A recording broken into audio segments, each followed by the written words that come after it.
Hello guys, good afternoon. Nandito inyong kapamilya, kapuso at kakuya guys. Naka-receive ako ngayon ng award guys, Plaque of Care to Care or Dare to Care. And also certificate and one jacket guys kasi nag-report ako sa aming pagtatrabaho na unsafe.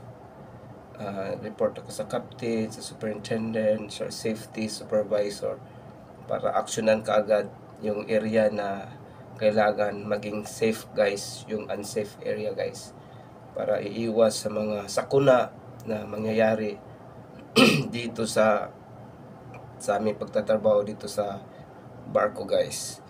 Maraming salamat una sa Panginoon na binigyan ako ng ma-observe sa aming pagtatrabaho na safety.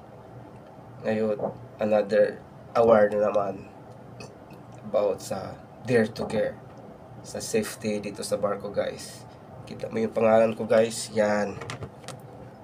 Kitang-kita yan guys. At saka yung plaque of appreciation, Dare to Care. Cute guys, kasing cute. Okay guys, Merry Christmas and advance Happy New Year to all of us, especially in the Philippines. Now we are on board in Netherlands guys. I hope guys na lagi mo kaming ipipray yung mga OFW, lalo na yung mga kabaro natin naglalayag sa dagat ngayon, lalo na dito sa part sa Europe, malamig ngayon guys. Always pray to God, and lalo na sa ibang bansa na mga kabaro natin na nagto-travel ngayon, mga OFW. Kahit wala tayo sa ating pamilya, laging tatandaan na mahal natin sila at mahal din tayo. At always safety sa ating pagtatrabaho. Kasi inuubo ako guys kasi dito sa Netherlands nagsisimula na mag-ice snow.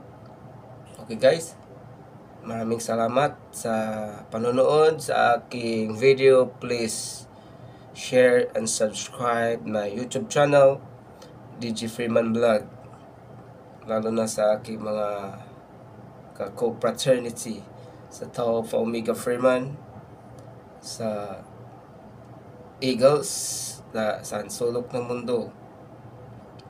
Always patuloy natin ating vision of mission, lalo na sa ating pagtulog sa ating mga kapwa. That's all for today guys. Maraming salamat. Bye bye. See you. Bam.